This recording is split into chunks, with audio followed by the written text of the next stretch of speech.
So we talked a lot about posting the stats last week. Did have the stats from the Florida game come down now? Yeah, oh yeah, they're down. I came in this morning. I guess they took them down Sunday, I guess. But yeah, they on to a new week. Anything to replace them? Any sort of similar type? Yeah. 2 years ago, 2017, we went up there, and they put it on us. So I told the guys we can't let that happen again. And it got pretty bad 2 years ago. So we definitely remember that. You put up numbers from that game as well. Did the same sort of thing as this past week against Florida, or just had the conversation? No, I just had the conversation. I'm gonna look up some stats tonight, and maybe I might put it on there again. But just reminiscing about the game, just how bad they put it on us that year. They're a much different looking team right now than they were a couple of years ago. Whatever that's worth. As you start to prep for this Mississippi State team this year, what do you see from them? I mean, does much really compare, or what are the biggest differences? What are some areas where they can give you trouble up front, if anything? I mean, like you said, they're different, but at the same time, it's all about us. We come out with the mindset is playing to our standard of performance. It doesn't matter who we're playing, and we know they're gonna come out. I feel like other than Ole Miss, this is like their Super Bowl game, and they're gonna come out. They're gonna give us their all. It's a home game. The crowd's probably gonna be rocking, so we're gonna get their best game for sure. Coach talked about it being like going into a hornet's nest, and he felt like he didn't have you guys as prepared as you would have needed to be a couple years ago.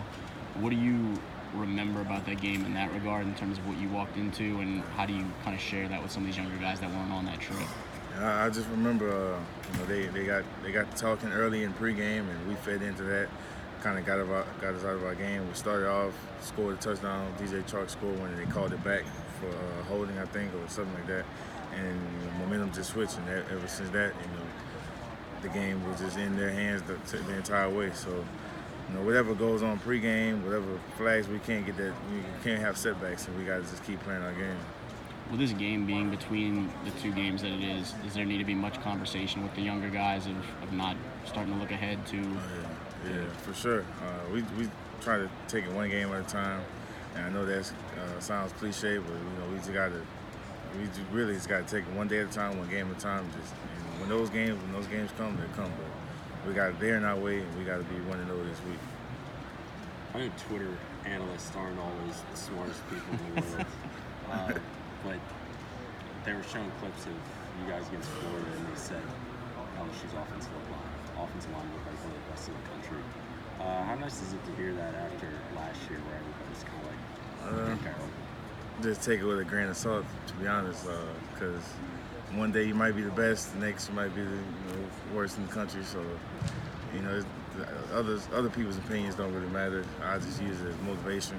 When they talk down on us, and when they talk good, it just it's whatever. So we know we still got a lot of room to get better, and we're just gonna try to keep proving guys wrong.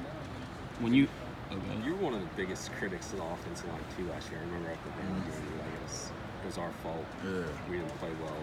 Yeah. Looking back then to now, what do you think the biggest difference is?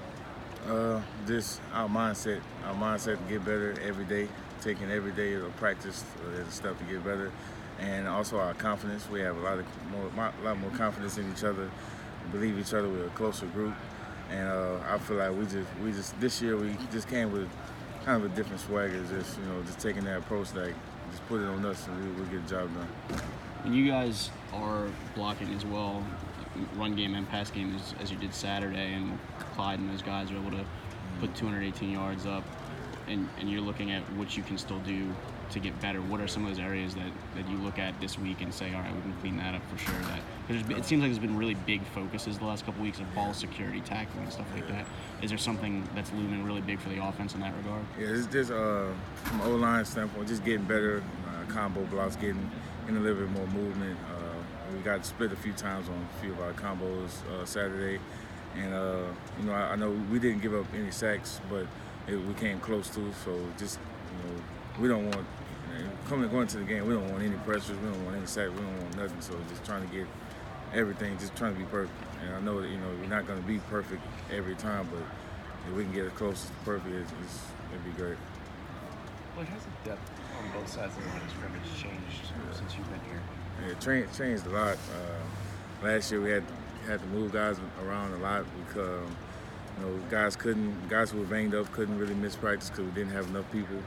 But now this year, both lines of scrimmage, like you said, we got freshmen, we got a lot of guys who can count on to play multiple positions when they get in the game, and so it's definitely huge. When guys are banged up, other guys can step up and they can take a few reps off of practice. So it definitely helps us. What was practice like 2 years ago before y'all headed up to Starkville? Because I remember you had no healthy D linemen at all.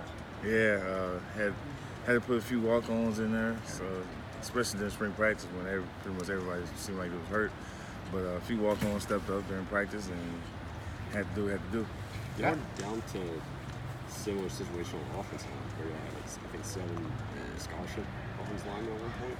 Yeah, something like that. I know we had just like on defense, we had walk-ons had to step in. And it was close to even playing in games sometimes, but it's great to be healthy and getting more guys in the room.